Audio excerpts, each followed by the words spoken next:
¿Por qué? Porque es importante por su relativa frecuencia. No todos los días los servicios de la agencia en el hospital van a tener este tipo de pacientes. En obstetricia, ¿no?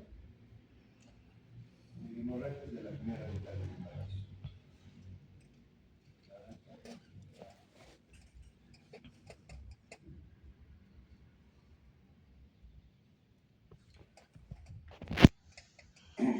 Bueno, lo primero que tienen que saber es que las hemorragias de la primera mitad no es un diagnóstico, no es una clasificación clínica donde entran varias patologías. Todos los días yo veo en el hospital de diagnóstico de hemorragia de la primera mitad. No es un diagnóstico, es una clasificación, ¿no? Porque cuando hablamos de hemorragias de la primera mitad, tenemos que pensar cuál de estas tres patologías puede ser.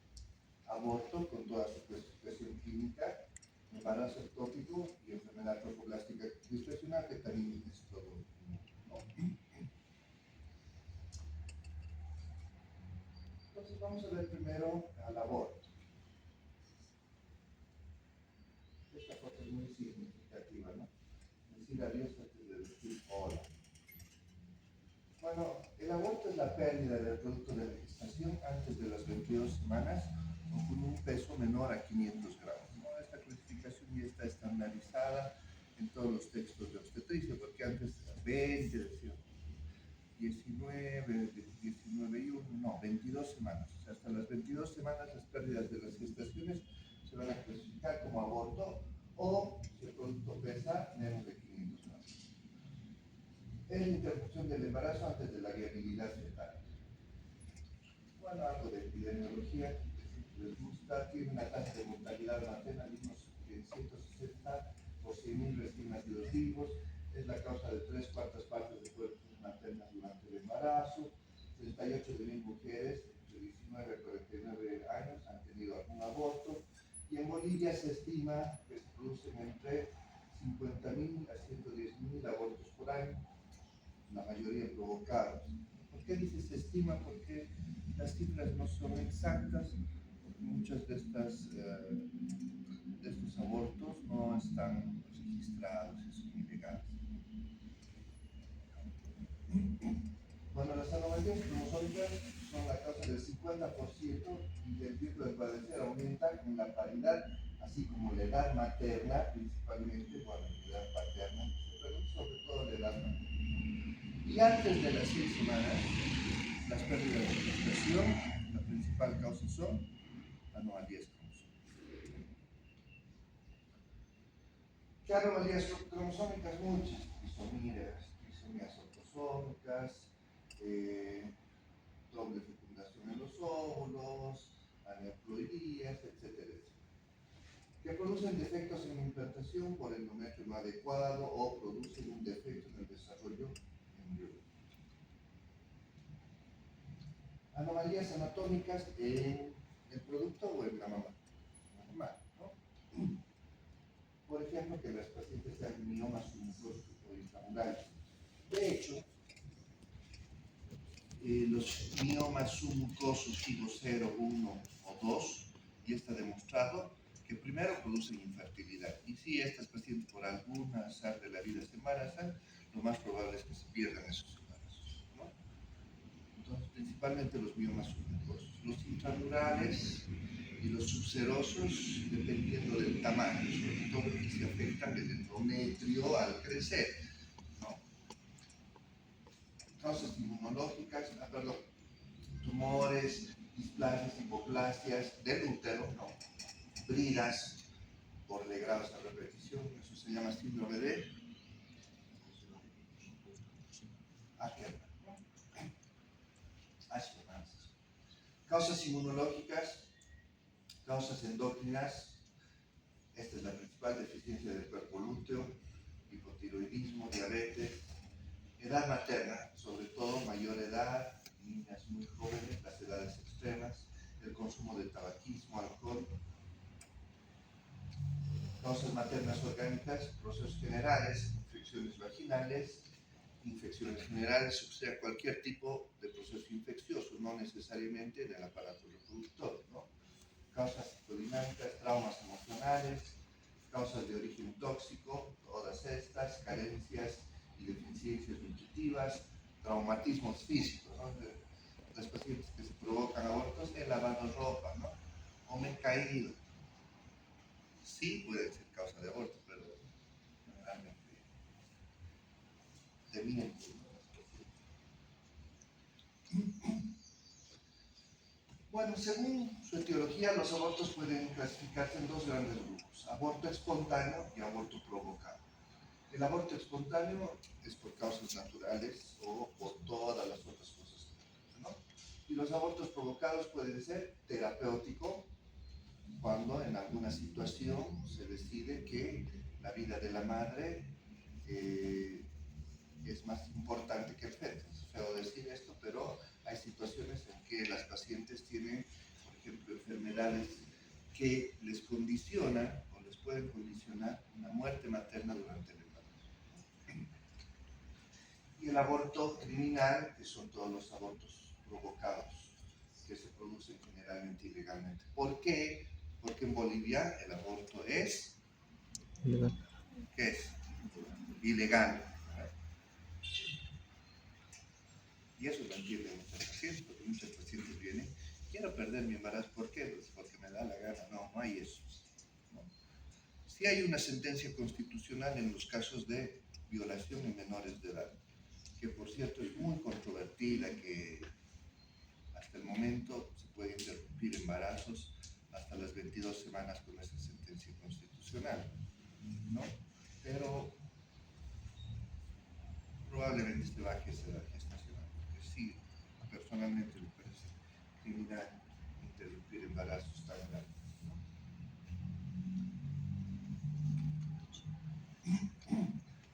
Según la edad gestacional, pues aborto ovular hasta las 2 primeras semanas, aborto embrionario hasta la tercera, octava semana, aborto fetal de la novena a las 21 semanas y 6 días, ¿no? Según la recurrencia, puede ser aborto recurrente, 2 abortos consecutivos. Este concepto ha cambiado, ¿no? Actualmente, en el obstetricia de Williams, dice aborto habitual. Todas las pacientes que tengan 3 o más abortos, ya sean continuos o discontinuos. Y cuando hablamos de aborto, una de las cosas más importantes es la clasificación clínica. ¿Quiénes pasan clase conmigo? No va a venir ninguno. Es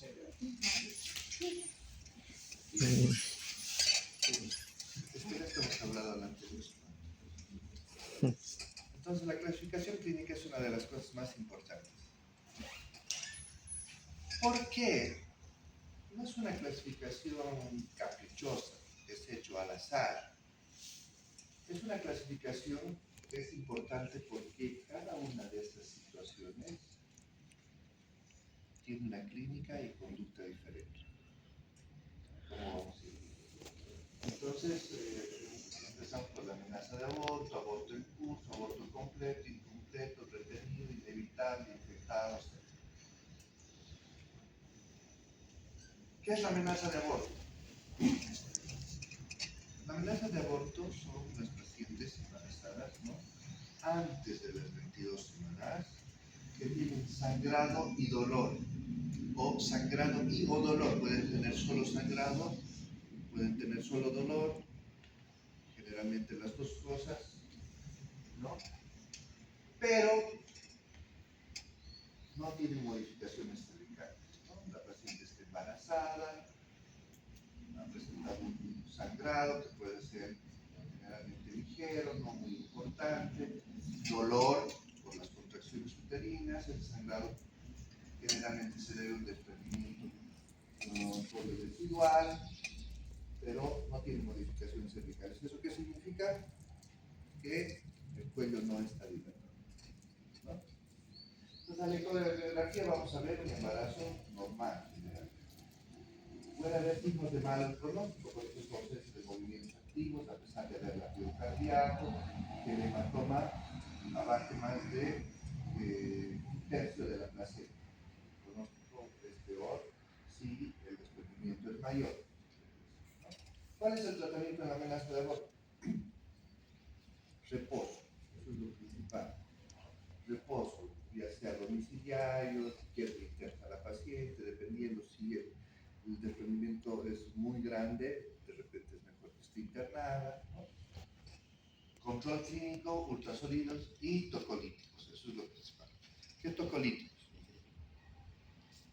Dos principales, ¿no? La indometacina y la progesterona.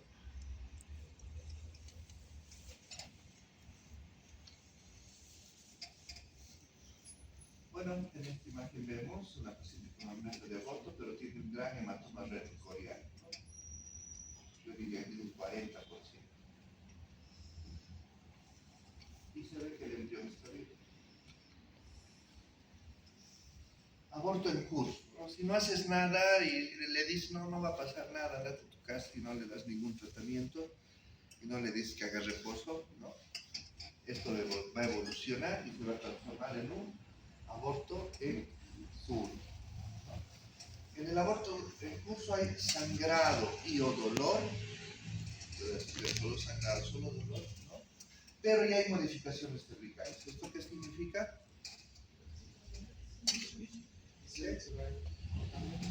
Que se ha dilatado el cuello. Se ha dilatado el cuello. Difícilmente que haga sentido, sobre todo si hay un desprendimiento. Aunque ahora podrías considerar hacer un cerclaje de rescate. Pero eso es otro tema. El útero está del tamaño acorde a la edad gestacional, entonces esta paciente con aborto en curso de internas, reposo absoluto, analgésicos, en general, si la dilatación es muy importante, esperas que evolucione o siga su curso y después haces una limpieza porque generalmente quedan restos, ¿no? Ya está por un degrado o un AMU, depende de qué, hacer un degrado o un AMU. ¿Qué es el AMU? ¿Qué era? Aspiración manual endoutérina, ¿no? Esta es con una jeringa especial, han debido ver, ¿no? En los hospitales. ¿Han visto? O un legrado. ¿Y de qué depende hacer uno o el otro? De dos cosas. La edad gestacional, o sea, máximo hasta las 12 semanas, se puede hacer AMU, pero principalmente de la dilatación del cuello. Máximo hasta 1,5 cm, 2 centímetros. ¿Por qué? Porque la cánula más grande del AMU, que trabaja haciendo un vacío, tiene ese diámetro, ¿no? Si es más grande la dilatación, no vas a poder hacer el vacío para aspirar. Entonces, si es más grande y el embarazo es más de 12 semanas, 16, 17, 18, 20, 21, ¿no? Entonces es preferible hacer un legrado. El AMU es ambulatorio, se hace con anestesia local, se evita el riesgo de anestesia general, es menos probable que se perfore el útero. Les van a decir, no se perfora el útero con esas cánulas de plástico, pero yo perfora con una cánula 6. La paciente que le han puesto insupuesto 5 días, ¿no? Entonces se vuelve más blando. Sí se puede perforar, pero es menos probable que con un legrado uterino, donde se utilizan curetas romas de pinar, curetas de recamía fenestradas, ¿no? De diferentes tamaños y son metálicas y además se necesita anestesia general, ¿no?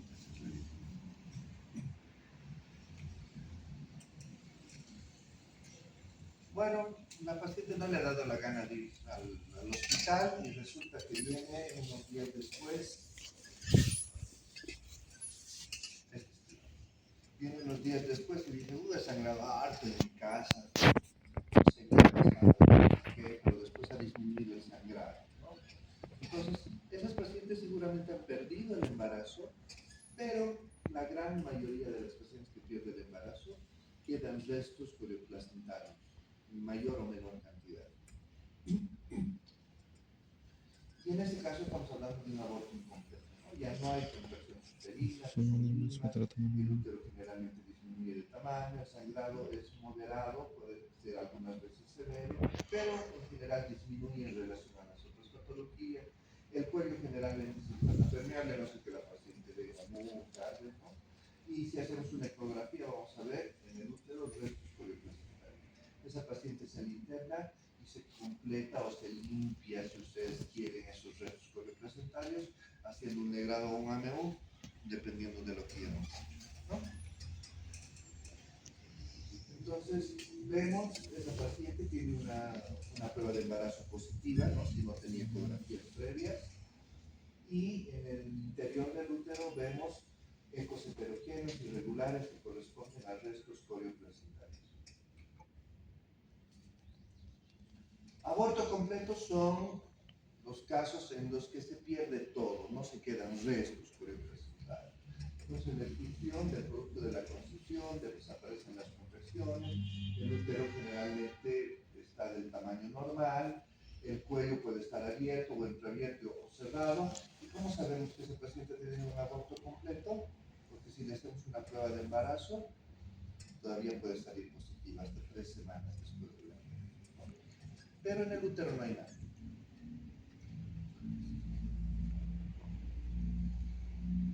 Si antes de las 22 semanas se rompen las membranas, estamos hablando de este cuadro, aborto inevitable. Puede haber sangrado, puede haber dolor, generalmente no hay, pero lo principal es que la paciente te diga, doctor, no sé qué ha pasado, pero ha sido todo mojada, pero me han hecho pis. O estaba caminando haciendo algo y he perdido líquido hasta el piso, porque es generalmente abundante, ¿no? El líquido que se pierde. Tú las revisas, no hay sangrado, no hay dolor, pero sí puedes ver pérdida de líquido, ¿no? Al especular.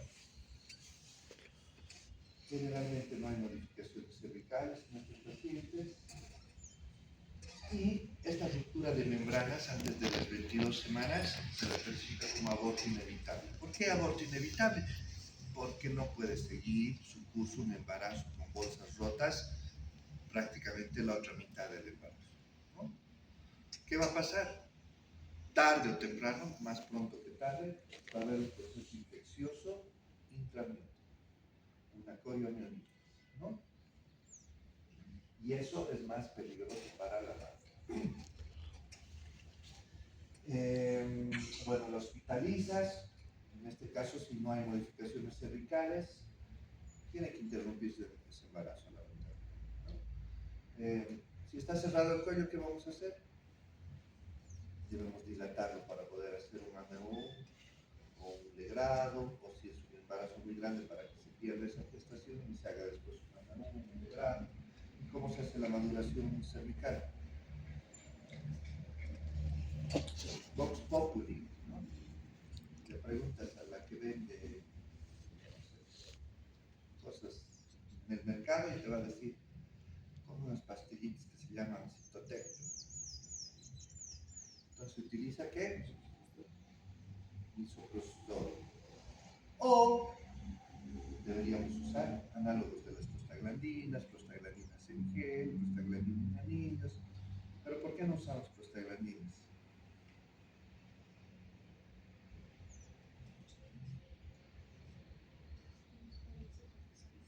¿Por qué? Eso queremos. ¿Por qué? Porque no hay en Bolivia. Ahí está. Aquí tenemos análogos de la prostaglandina. Y tiene un protocolo bien establecido. Y por cierto, lo más famoso es para los abortos, ¿no? Pero el misoprostol es un medicamento esencial que salva vidas en muchas situaciones obstétricas. Entonces, dependiendo de la edad gestacional, mayor la dosis, ¿no?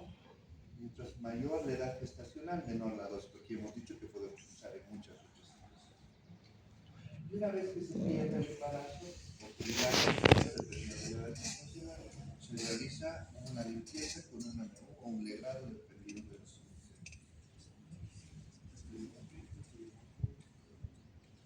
aborto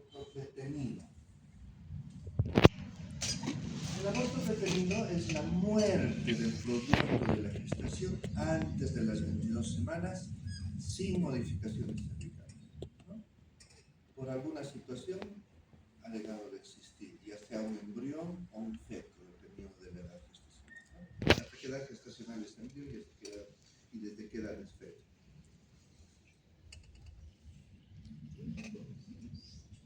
¿Cómo era? ¿Hasta cuándo? Creo que te lo hayan llevado, ¿o no?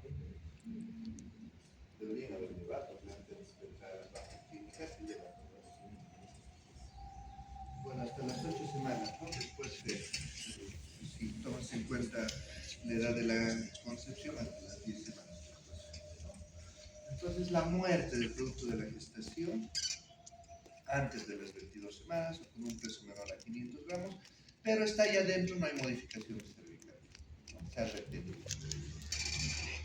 Entonces, hay generalmente ausencia de síntomas, ves el saco gestacional con un embrión sin latido cardíaco o con un feto sin latido cardíaco, ¿no? El útero está más pequeño de la edad gestacional porque generalmente deja de crecer, no existen modificaciones cervicales. Hay que hacer, hay que interrumpir este embarazo, pues, ¿no? Entonces se hospitaliza a la paciente, se realiza la vibración cervical, se hace un degrado. Doctor, ¿cuál sería la diferencia entre un aborto retenido y un... Es lo mismo, es la muerte del producto, pero después de las 10 semanas, ¿no?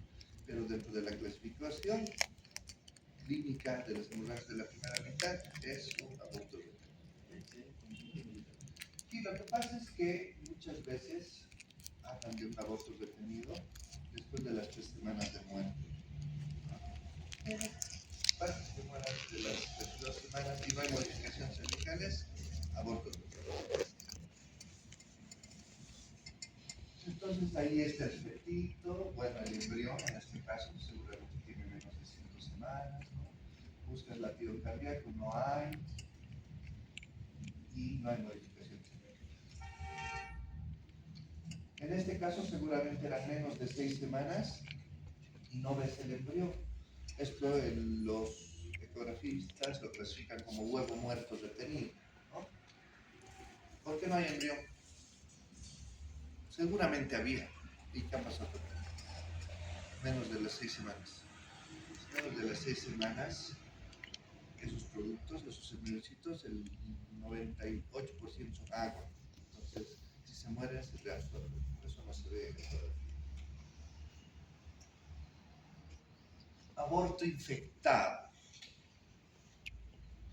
Entonces, si no has hecho nada en un aborto incompleto, ¿no? O si la paciente se ha quedado en su casa pensando que se perdió el embarazo y no tiene que hacer nada más, ¿no? Entonces, esos restos corioplacentarios se infectan. Y el proceso infeccioso depende de un ascenso por vía vaginal, cervical, de esos restos, porque el cuello está abierto, y la colonización de bacterias en esos restos corioplacentarios, ¿no? La sangre además es un muy buen medio de cultivo. Es un proceso infeccioso, el aborto infectado, localizado dentro del útero. Entonces puede haber una reagudización del dolor, pero en este caso ya es un dolor sordo, permanente, generalmente de fiebre, hay hemorragia genital pero purulenta, ¿no? Es un sangrado purulento o francamente purulento, el útero está agrandado, blancuzco, doloroso, si tú haces una ecografía hay restos corioplacentarios. Entonces, aborto infectado, ¿qué se hace? Internas a la paciente. Haces un tratamiento antibiótico terápico, endovenoso, urgente, ¿no? Generalmente tomas una muestra para cultivo, pero mientras sale el resultado del cultivo utilizas antibióticos de amplio espectro que cubran todos los gérmenes. Un antibiótico para gram positivos, otro para gram negativos y otro para anaerobios.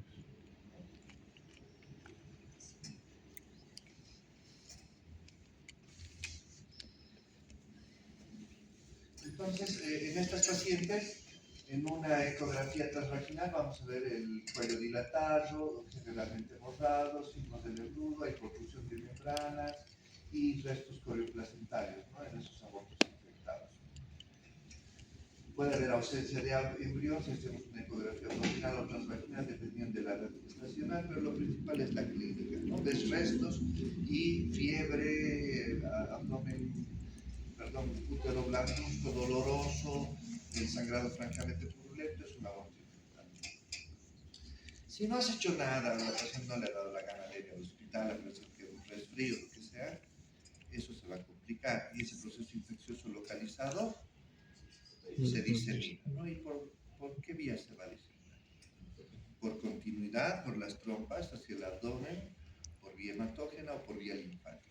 Y en ese caso ya estamos hablando de un aborto séptico, y esas pacientes ya tienen un grave estado general. Muchas veces llega el paciente al hospital con un shock séptico, con un riesgo de vida altísimo.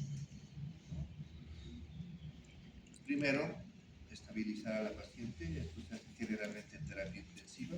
Muchas veces es difícil, las pacientes se mueren, ¿no? Si se logra estabilizar a la paciente, por lo menos en las primeras 24 horas, el tratamiento a nivel uterino, ¿qué va a ser?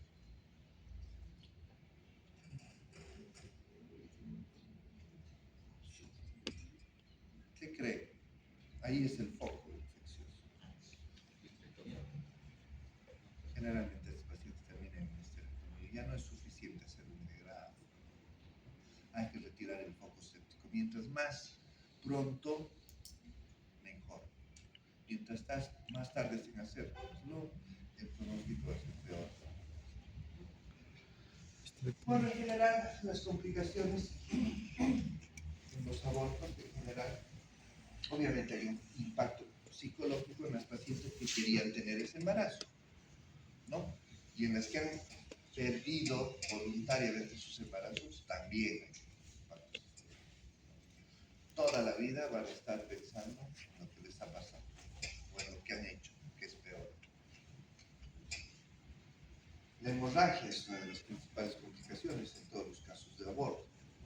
Puede ser muy profusa, puede ser muy rápida, puede ser muy importante, ocasionando un riesgo importante de vida a las pacientes. Perforación uterina, como ya hemos hablado. Puede perforar el útero tanto en los AMUs como en los legados.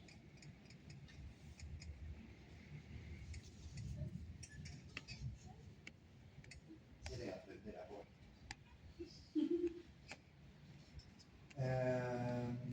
¿Qué vamos a hacer si se perfora el útero?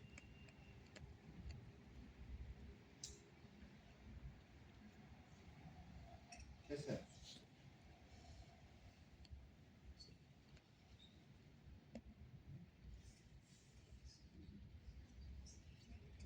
Llamen por favor a alguien que sepa, van a decir. Y muchos ginecólogos dicen eso. Llamen por favor a alguien. Hay que entrar a reparar. Y lo mejor es reparar por vía laparoscópica. Creo que tengo algún video. ¿Qué más? Infecciones. Pueden poner en riesgo la vida de la paciente, sobre todo si se vuelven sistémicas. De la cavidad uterina con contenido, con cruz medial, esto se llama endometritis, una peritonitis, trombofilitis peridiana, acceso ovárico, parametritis, celulitis vertisogénica, acceso de Ruger, todo lo que se les ocurra en el periodo.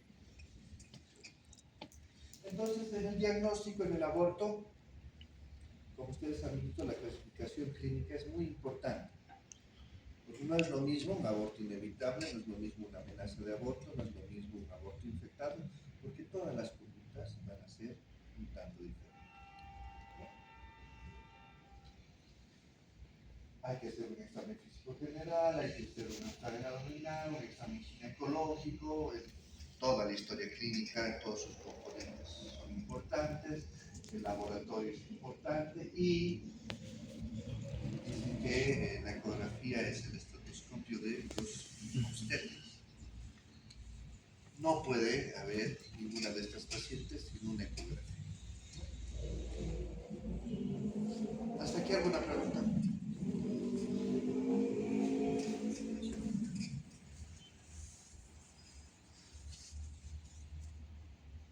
¿Alguna pregunta? Ya, bueno, la otra patología de las hemorragias de la primera mitad del embarazo es el embarazo ectópico.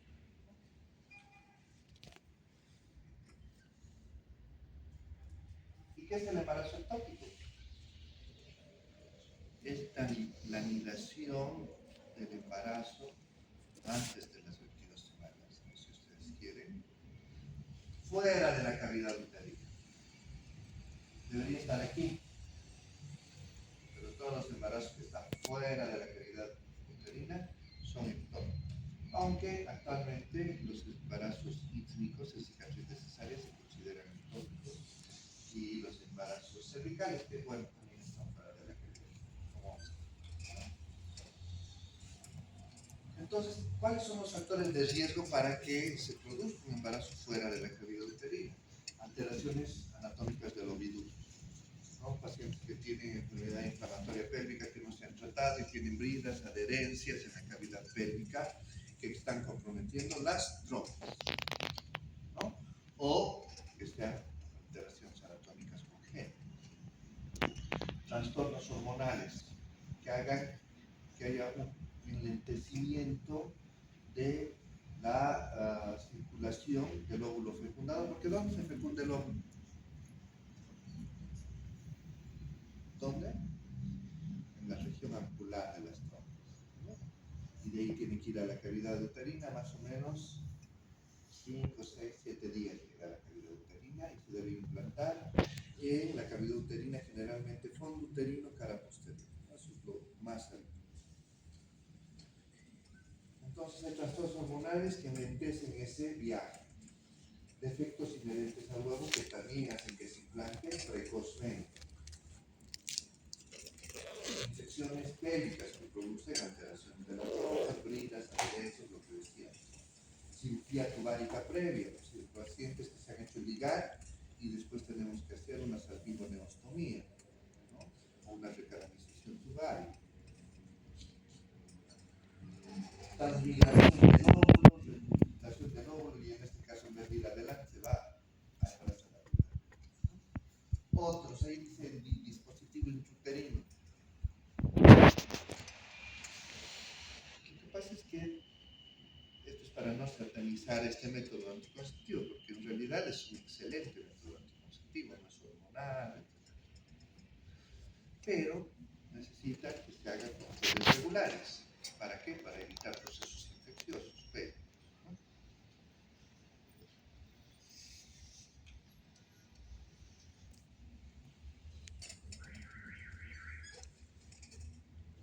Entonces, ¿dónde se pueden implantar los embarazos ectópicos? Esto decíamos que era normal en la cavidad uterina.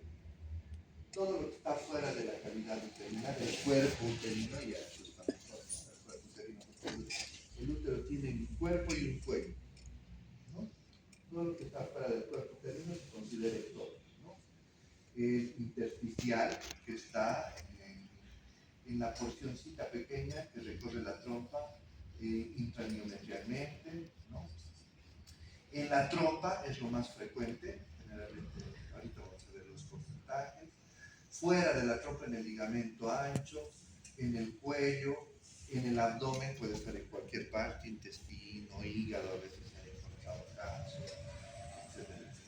Todo lo que está fuera de la cavidad uterina consideramos embarazo. Ahora, en relación a los porcentajes, decían los libros antes, más del 70% está en la trompa. Los libros actuales dicen que más del 90% están en la trompa. Y en la trompa, perdón, lo más frecuente es la región ampular, con 55%. Infundibular, que está en las fimbrias, 17%, ovárico 1%, es raro, ¿no? Ísmico, 20 a 25%, intersticial 2 a 4%. 1%, cervical menos del 1%, abdominal menos del 1%. Y aquí hay que meter también el embarazo en secreto, que cada vez es más frecuente. Todavía no hay unas estadísticas claras, depende de cada país, de cada región. ¿Por qué? Porque es cada vez más frecuente. Porque las cesáreas son más frecuentes, ¿no? Lamentablemente muchas pacientes ya no quieren tener partos vaginales y muchos colegas prefieren intraoperar que estar controlando a la paciente toda la noche. Muchas cesáreas innecesarias. Hay servicios aquí en Cochabamba que el 90% son cesáreas, que es una vergüenza, ¿no? Porque ¿cuál es la recomendación de la OMS para las cesáreas? Que debería ser entre 15 y 17%. En la maternidad estamos, yo creo que sobre el 70%, pero de alguna manera justificable. ¿Por qué? Porque somos un hospital de referencia. A la maternidad llega todo lo complicado, todo lo que nadie quiere hacer. Todo lo que se asustan va a llegar a la maternidad. Y ahí se tienen que resolver, porque ya no podemos referir a ningún lugar. Es por eso el índice de cesárea es mayor.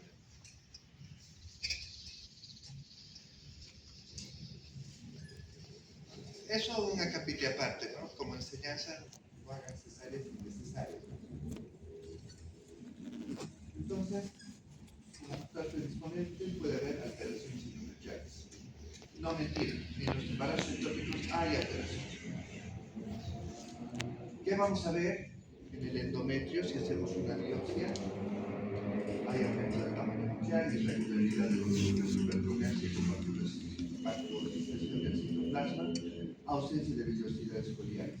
Y esto, el conjunto de estas alteraciones en el endometrio, ¿no? Porque el embarazo está fuera del útero, pero el endometrio también está desarrollado, se llama fenómeno de Arias Estela y es un signo patoneumónico del embarazo ectópico, solamente en el embarazo ectópico, ¿no? Si por alguna casualidad has pensado que era un aborto incompleto, ¿qué pasa? Piensa que es un aborto incompleto, le hacen un nuevo, mandan a patología y el patólogo dice fenómeno de Arias Estela. A ese ratito tienes que empezar a buscar dónde estaba el embarazo, ¿no? O dónde está todavía. Bueno, en historia clínica es importante los antecedentes de riesgo, que la paciente te haya dicho que tiene una enfermedad inflamatoria, haya tenido una enfermedad inflamatoria pélvica que se ha tratado, que tiene cirugía tubárica, que han hecho una cirugía pélvica, que ha tenido una apendicitis perforada complicada. Ya son antecedentes que te pueden hacer pensar que esas trompas están obstruidas, ¿no? Dolor pélvico o abdominal difuso, amenorrea o falla menstrual. ¿Cuál es la diferencia? Amenorrea o falla menstrual. ¿Cuál es la diferencia? El tiempo, ¿no? Hablamos de amenorrea después de los 90 días. Falla menstrual antes de los 90 días. Claro que llegue a amenorrea un ectópico tubario. Entonces falla menstrual. Sangrando a lo normal, por eso está dentro de las hemorragias de la primera mitad. Entonces el sangrado, a diferencia del aborto en curso, por ejemplo, no es un sangrado rojo rutinante. Generalmente es un sangrado oscuro, achocolatado, más escaso. Porque ¿dónde está sangrando generalmente? Entonces, en el examen físico hay un aumento de la temperatura en la parte pélvica. Entonces, si tú haces una diferenciación entre una temperatura bucal o axilar y una temperatura rectal, puede haber una diferencia de unos grados, más o menos 0,5, ¿no? O más. Taquicardia, dolor a la palpación, sensibilidad anexial. Si tú haces un tacto bimanual, hay una masa anexial que está en la trompa, que hemos dicho que es 90%, ¿no? Masa anexial muy dolorosa. Si tú mueves el cuello, le haces chillar a la paciente. Se llama grito de Douglas, ¿no? Y si ese embarazo se ha roto, va a haber signos de shock. Entonces, los embarazos ectópicos se clasifican en complicados y no complicados. ¿Cuándo se dice complicado? ¿Cuándo se dice no complicado? Si se rompe la trompa, es ya un embarazo ectópico complicado. Y en ese caso los signos son más exquisitos. La paciente puede estar ya con signos de shock porque el sangrado puede ser muy abundante en muy poco tiempo, ¿no? Pero, y eso es una cosa que los mismos colegas a veces se confunden, las pacientes con un embarazo ectópico en la trompa, antes de que se rompa, igual tienen hemoperitoneo. Entonces hacen una ecografía y ven líquido libre en el fondo de saco de Douglas, sin que se haya roto la trompa. ¿Por qué? Porque a medida que va creciendo la trompa, antes de que se rompa, igual va rompiendo vasos, ¿no? Su capacidad de distensión no es ilimitada. Y ese sangrado va cayendo a la cavidad pélvica. Entonces, no es que se haya roto todavía la trompa, pero igual tiene sangrado. Y el sangrado por sí mismo produce irritación peritoneal. Bueno, en el laboratorio la medición de la fracción beta, en este caso siempre tiene que ser cuantitativo, no cualitativo, no nos sirve positivo o negativo. O sea, de inicio sí, positivo, ya tiene un embarazo. Haz una ecografía a dónde estará el embarazo, ¿no? Pero hay que hacer una fracción beta cuantitativa y además ella debe ser seriada, no nos sirve de nada hacer una sola, mínimamente con un intervalo de 24 a 48 horas tomar otra muestra, ¿no? A diferencia de los embarazos normales donde va duplicándose cada día, en el embarazo ectópico permanece estable la fracción beta o menos de 2000 miliunidades, ¿no? En 48 horas podríamos hacerse a 125 en el hemoperitoneo si hacemos una culosíntesis, por ejemplo. La progesterona sérica está generalmente menos de 15 nanogramos, en un embarazo normal está más de 20, ¿no? Por ml. Muy importante, como ya habíamos dicho, la ecografía, pero el diagnóstico primero siempre debe ser clínico, ¿no? Esto es un apoyo diagnóstico.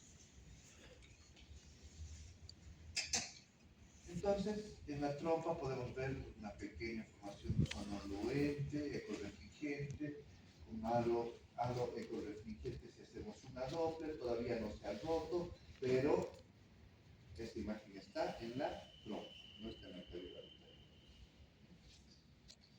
Puede haber incluso embrión con latido cardíaco en la trompa. La trompa se ve muy dilatada. Si hacemos una Doppler, característicamente alrededor de esto se ve una imagen como un aro de ruedas, una imagen de ruedas de carro.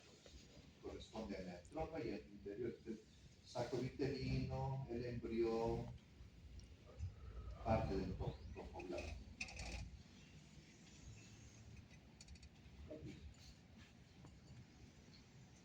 ¿Cuáles son los métodos de apoyo diagnóstico? Decíamos, podríamos hacer una MU para tomar una muestra de endometrio, ¿no? y mandar a patología, nos dice fenómeno de Arias Estela, pero no es lo que se hace habitualmente, pero podría ser. Se hace una culosíntesis. Si la ecografía te dice líquido libre en fondo de saco, tú dirás que será ese líquido, ¿no? Entonces, ¿cuál es la manera de saber y hacer estudios? ¿Qué es la culosíntesis? La culosíntesis es la aspiración de líquido abdominal por vía vaginal, ¿no? A través del fondo de saco posterior vaginal. Pero pones un espéculo, una jeringa larga o una jeringa con alargador, o generalmente no hay una jeringa normal, elevas el cuello, pinches el fondo de saco, aspiras. Y obtienes sangre que no coagula, lo más seguro es que es un embarazo ectópico. Claro, con toda la otra sintomatología. Porque si le estás haciendo eso, ya estás pensando que es un embarazo. ¿Y por qué no coagula?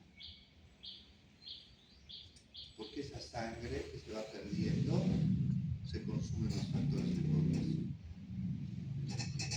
La laparoscopía. La La laparoscopía es diagnóstica y terapéutica. Y es el gol estándar del manejo del embarazo. Bueno, esa es la colocentesis, lo que les enseño.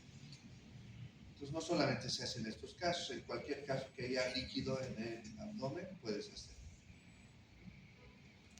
A veces es pus, a veces es transudado, a veces un exudado. Se puede hacer tratamiento médico en el embarazo ectópico, ¿no? ¿Cuándo se hace tratamiento médico en el embarazo ectópico? Hay criterios. Cuando el ectópico no es complicado. O sea que si se ha roto ya no puedes hacer. Ausencia de enfermedad hepático-renal.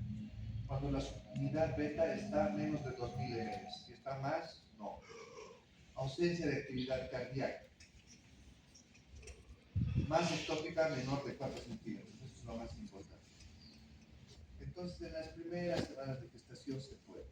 Personalmente, yo siempre creo que debería complementarse con una laparoscopía. Porque si bien utilizamos, ¿qué es el citostático? El Suprexate, ¿qué va a hacer? Ese producto va a dejar de desarrollarse, va a dejar de crecer, se va a vomitar, pero ese tejido permanece en la trompa y la puede destruir. Entonces la laparoscopía nos sirve para limpiarla. Pero bueno, esto es controvertido. Un colega les va a decir, oye, esta barbaridad. Eso es lo que vemos en la práctica. Y el tratamiento es quirúrgico, o puede ser quirúrgico si no se cumplen esos criterios. ¿Qué se puede hacer? Primero, ¿cómo se hace el tratamiento quirúrgico? La principal opción, hemos dicho, es la laparoscopia, ¿no? Lamentablemente, de todos los ginecólogos, creo que 2% es la laparoscopia. Entonces, se puede hacer con una laparotomía o se puede hacer una laparoscopia. El gol estándar, hemos dicho, es el manejo por vía laparoscopia. ¿Qué podemos hacer? Salpingectomía, que es lo que la mayoría hace, que debería ser la última opción, ¿no? ¿Qué es la salpingectomía? Sacar la trompa. Si está rota, sí, generalmente no tienes muchas opciones. Pero si no está rota, puedes hacer todas estas. Una salpingectomía lineal, resección segmental, más salpingoneostomía, expresión tubárica y aspiración. Por cierto, esto yo no he leído en ningún libro. Si me muestran, les agradezco porque es lo que yo hago. Si me muestran, en el libro que estoy escribiendo, y ahorita les voy a mostrar cómo se hace. Esta es una salpingectomía. Esto hacíamos antes.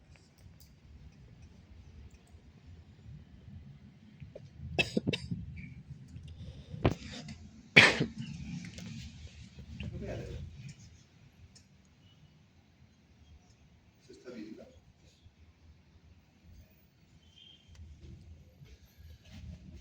Entonces, ven, esa trompa no está rota. ¿Y qué estamos viendo ahí atrás, aquí adelante, por todo lado? ¿Qué hay? Sangre. Entonces, no quiere que vea sangre en la ecografía en un ectópico, no significa que se ha roto la trompa, ¿no? Sigue siendo no complicado, pero todos los embarazos en la trompa, a medida que crecen, van sangrando. Ahí está el embarazo ectópico, ¿no? Sampular, que es lo más frecuente. Y lo más fácil que puedes hacer es esto. Ya sea por una laparotomía o por una laparotomía. En este caso, tenemos la suerte de contar con una pinza bipolar con corte, que no todos tienen.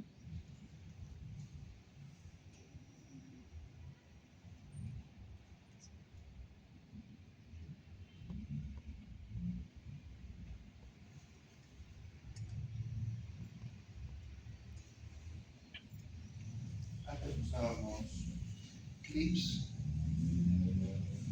como los clips que se usan en la colecistectomía, ¿no han visto? Pero para eso necesitábamos usar 2 placas de 10, así que usábamos. Pero con el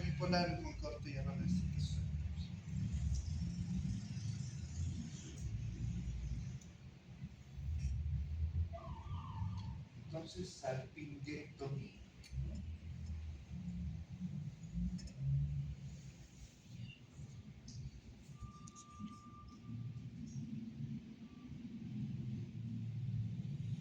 Eso lo ponemos en una bolsa de extracción, lavamos, dejamos sin nada de sangre, limpiecito y ahí acabó la extracción. Esto es lo que estamos tratando de hacer en todas las pacientes actualmente. Esta es una de las primeras que hicimos, ¿no? Pero creo que tenemos videos más fuertes. Eso es una expresión tubal. Entonces, ¿ven cómo se pierde el embarazo? Expresión tubal. Algunos le dicen aborto tubal. Expresión tubal. El aborto tubálico es espontáneo. Nosotros estamos haciendo una expresión tubal. Entonces, se ha perdido ese embarazo, lo completamos con una aspiración endotubárica, como un amigo, pero dentro de la trompa. No es fácil porque la entrada de la trompa apenas es orgulloso. Aquí se ve. Es un video más reciente.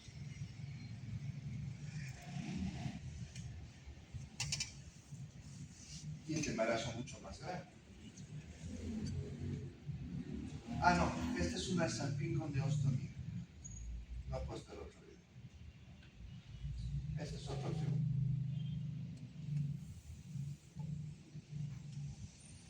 Salpingostomía. ¿No? Abres, sacas todo el tejido, puedes aspirar, no es fácil, el tejido está bien adherido y como ven saca un montón, hay que hacerlo rápido.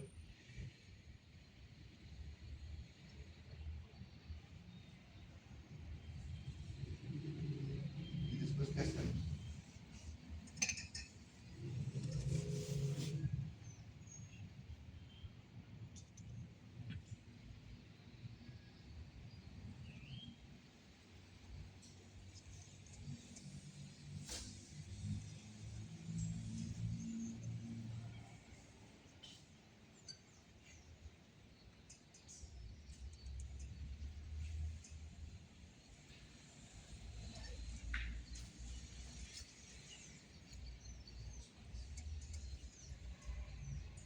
Era una trompa a punto de romperse. Se intentó hacer una expresión tubálica, no se pudo, entonces hicimos una salpingostomía. Salpingostomía.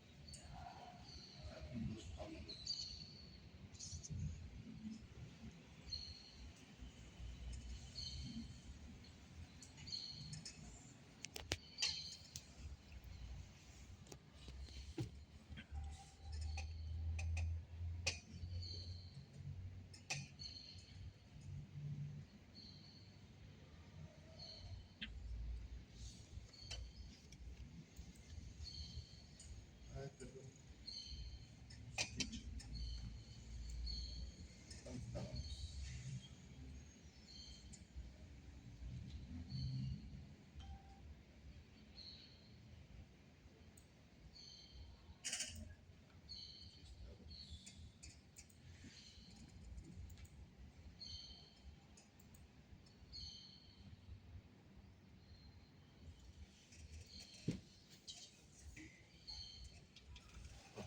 ¿Vale?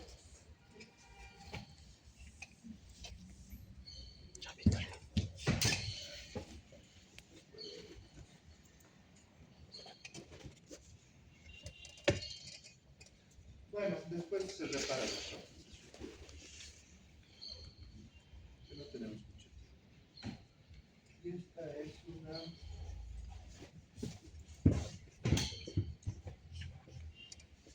salpingoneostomía.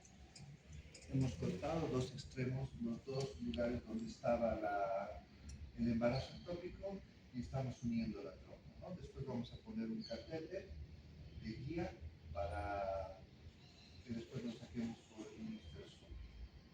¿Para qué ponemos ese catéter de guía? Para que no se estemos sacando.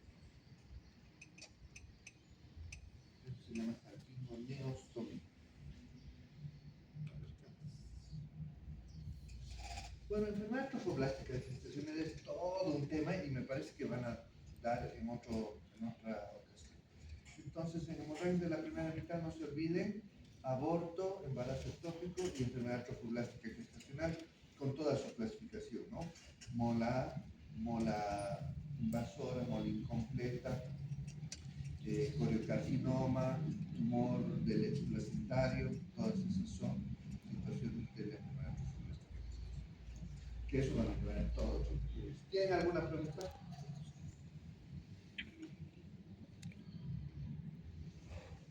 Bueno, no sean tan buenos y no les pasen pues, a los que no vienen.